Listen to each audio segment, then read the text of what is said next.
Ritual sakral pencucian patung Dewa Sambut Imlek 2025 di Kelenteng Sian MA. Menjelang tahun baru Imlek 2025 yang jatuh pada 29 Januari, umat Tionghoa di berbagai daerah mulai menjalankan berbagai tradisi persiapan, salah satunya adalah pencucian patung Dewa-Dewi. Di Kelenteng Sian MA, prosesi ini berlangsung hikmat dengan menggunakan air yang dicampur arak dan bunga 7 rupa. Ritual ini diawali dengan doa bersama yang dipimpin oleh Ketua Umum Kelenteng Sian MA, kemudian dilanjutkan dengan pembersihan patung-patung suci. Prosesi ini tidak hanya bertujuan menjaga kebersihan tempat ibadah, tetapi juga sebagai simbol penyucian diri untuk menyambut tahun yang baru dengan hati bersih dan penuh syukur. Harapannya, tahun yang akan datang membawa berkah dan keberuntungan bagi kita semua, ujar Ketua Yayasan Kelenteng Sian MA, Elsie Heriwati.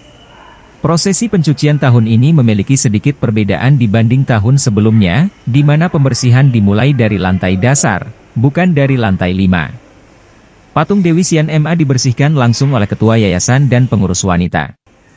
Selain itu, seluruh kelenteng dihiasi dengan ornamen khas Imlek, seperti lampion merah, menambah semarak suasana menyambut tahun ular kayu.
Download Tribun X sekarang, menghadirkan lokal menjadi Indonesia.